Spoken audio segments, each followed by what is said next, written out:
Assalamualaikum warahmatullahi wabarakatuh. Kembali bersama saya Supian Hadi. Kali ini kita akan berdialog khusus bersama dengan pengurus penggerak PKK Kabupaten Konawe Selatan. Sudah bersama saya Sekretaris PKK Kabupaten Konawe Selatan Haji Sam Endur. Selamat pagi. Pagi. Apa kabarnya Pak Sam? Alhamdulillah sehat. Sehat ya. Ini berkaitan dengan kegiatan penggerak PKK Kabupaten nantinya yang akan menuju ke provinsi menjadi Jambore ya. Jambore PKK provinsi ya. Itu kapan rencana Pak ya? Bismillahirrahmanirrahim. Jadi untuk pelaksanaan Jambore Kader PKK tingkat Provinsi Sulawesi Tenggara untuk 2023 ini, insya Allah akan dilaksanakan pada tanggal 9. 9 bukan, 9 ya. Juli ini 9 ya? Juli. Ya. Lalu bagaimana dengan persiapan Kabupaten Konawe Selatan ini hari ini? Jadi sebelum pelaksanaan Jambore PKK tingkat Provinsi Sulawesi Tenggara, tentunya kita juga di Kabupaten, khususnya di tim penggerak PKK Kabupaten Konawe Selatan, itu melakukan juga Jambore PKK Kader tingkat kabupaten, yang mana Jambore ini dihadiri oleh semua kecamatan, itu 25 kecamatan, dengan jumlah kader yang hadir itu kurang lebih 2.500 peserta ya. Nah, di samping itu tentunya juga kami ada beberapa persiapan yang mana juklis pelaksanaannya itu dari provinsi tentunya juga kita sudah melaksanakan untuk beberapa lomba yang akan dilaksanakan. Ada lomba pertama, ada lomba idol, kemudian ada lomba maksudnya idol itu menyanyi idol, menyanyi idol, ya menyanyi idol. Jadi idol ini nanti akan yang diutus dari kader PK yang ada di kecamatan, kader desa yang mewakili kecamatan. Oh, yang juara kemarin di Jambore Kabupaten ya. Jadi ada 5 kejuaraan perlombaan. Pertama ada lomba yel-yel tentunya. Jadi lomba yel-yel nanti ini akan diikuti oleh semua kabupaten. Tentunya juga kita Kabupaten Konawe Selatan sudah mempersiapkan diri untuk tampil yang terbaik untuk yel-yel. Nah, kemudian yang kedua ada lomba trompa, kemudian ada lomba tari tambang, ada lomba trompa dengan lomba pesan berantai. Jadi ada lomba nanti akan dilaksanakan. Ini sesuai dengan juknis pelaksanaan yang ada di provinsi. Berapa lomba sesuai juknis yang dimaksud? Yang ada di pertandingan ada 5. 5 lomba tadi. Iya. Tadi ada lomba yel-yel, lomba idol, lomba trompa, pesan berantai dengan lomba bola gotong. Bola gotong. Bola gotong. Ini semua kan lomba-lombanya ini. Kenapa harus ada lomba misalnya trompa? Itu apa yang ingin ditampakkan oleh PKK di lomba tersebut? Sesuai dengan juknis pelaksanaan provinsi, ada 3 lomba ini sudah ditetapkan dengan provinsi. Jadi kita di kabupaten mengikuti apa yang sudah menjadi juknis pelaksanaan di provinsi. Tentunya ini dasar pelaksananya tentunya ini adalah bagaimana melihat daripada kekompakan para kader PKK yang ada di secara umum di Sulawesi Tenggara dan khusus kepada yang ada di kabupaten. Karena ini lomba ini masing-masing ada kekompakan sama-sama bergerak dan sebenarnya. Apalagi tahun ini kita mengambil tema itu bersama bergerak. Bersama bergerak. Ya. Kalau misalnya main di trompa itu kalau tidak sama-sama bergerak pasti jatuh kan seperti itu. Filosofinya seperti itu. Kalau kemudian tarik tambang kalau tidak sama-sama kuat juga kalah juga. Tetap kalah juga. Iya, begitu. Seperti itu. Pesan berantai juga kalau tidak jelas sama juga tidak bisa. Jadi memang ada kesamaan bergerak bersama. Bergerak jadi bersama. Inti daripada tema daripada Jambore tahun ini itulah bergerak bersama, mensukseskan daerah masing-masing. Jadi secara umum bahwa bergerak bersama mensukseskan Sulawesi Tenggara, dan kita juga di Kabupaten Konawe Selatan bergerak mewujudkan Konawe Selatan yang sejahtera namanya. Yang sejahtera. Ya. Iya. Kalau Konawe Selatan kan desa maju konsep. Desa maju konsep. Nah, ini kan kemudian ada sinergi di dalamnya. Kalau menurut PKK Kabupaten Konawe Selatan, peran-peran itu seperti detailnya kira-kira seperti apa modelnya? Kita sebetulnya peran PKK itu adalah merupakan peran hari-hari sebetulnya dilaksanakan ibu-ibu. Nah, memang karena secara organisasi ada tata aturan, ada tata pelaksanaan kegiatan, ada program yang terkhusus memang kita laksanakan ya. Itu yang kita laksanakan karena memang kebutuhan sebetulnya, kebutuhan sehari-hari para keluarga. Jadi sehingga kita cerminan daripada program dari 10 program dari PKK adalah cerminan kegiatan yang dilaksanakan oleh kader PKK yang ada di wilayahnya atau pada lingkungannya sendiri. Pada lingkungannya sendiri. Pak Haji Sam, itu kalau PKK kan cenderung identik dengan perempuan, tapi ada juga laki-laki. Bagaimana itu?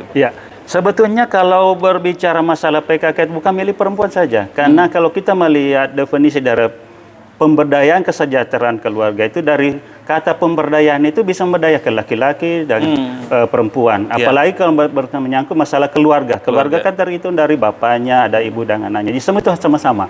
Jadi ada kesamaan antara perempuan dan laki-laki, itu kembali lagi ke gender.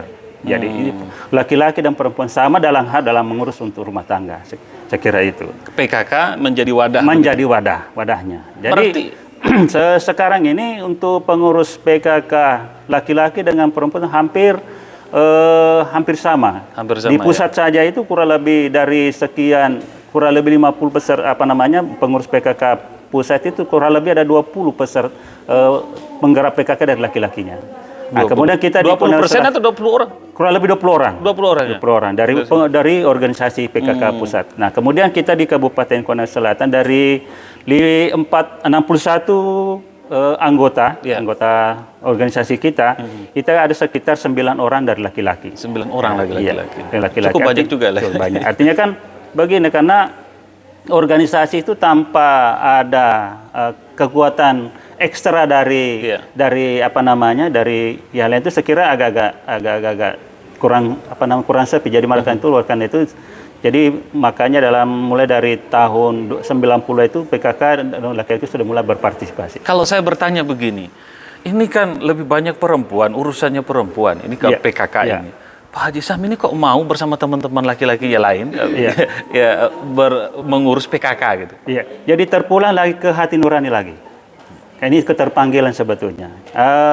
Saya merasa bahwa hampir sama dengan tanggung jawab perempuan dengan tanggung jawab perempuan dengan laki-laki. Jadi saya kira saya sampaikan bahwa masalah tanggung jawab itu bukan hanya bisa diberikan kepada tanggung jawab kepada perempuan saja, tapi harus juga tanggung jawab laki-laki. Tanggung jawab laki-laki. Dan ini saya kira kita sudah bisa mempelajari bahwa ternyata di pekerjaan sehari-hari itu tidak bisa dilaksanakan hanya perempuan saja, tapi juga laki-lakinya. Tapi harus ada laki-laki. Harus ada laki-laki. Nah, kalau pensiunan?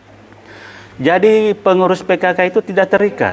Bisa dia pegawai negeri sipil, bisa juga dari yang sudah tidak aktif, bisa lah. Kan ini organisasi kemasyarakatan. Ya. Selama masih mau karena ada prinsip-prinsip yang harus kita pakai dalam organisasi PKK. Ya. Dia mampu, dia mau, itu saja. Ya. Jadi dia mampu, dia mau. Artinya biarpun dia tidak punya apalagi, tapi kalau dia mau dan mampu, saya kira tidak ada halangan untuk masuk di organisasi PKK. PKK. Kepanjangan dari Pemberdayaan kesejahteraan keluarga. Iya.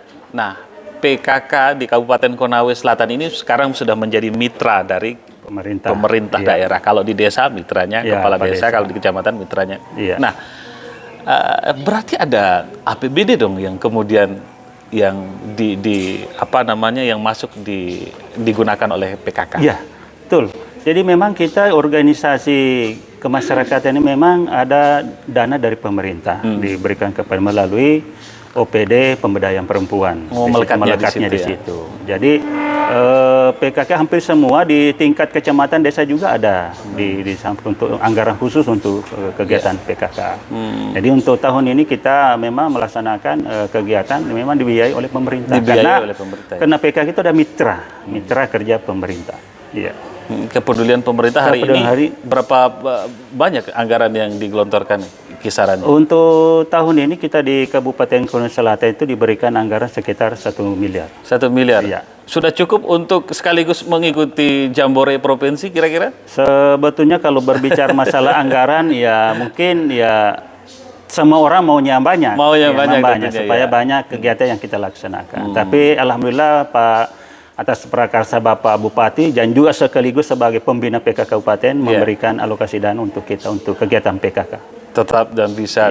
Optimis bisa menang di Jambore Provinsi? Alhamdulillah, kalau kita mengikuti melihat daripada animo kader kita, sekira insya Allah ada beberapa cabang yang bisa kita prediksi untuk menjadi juara.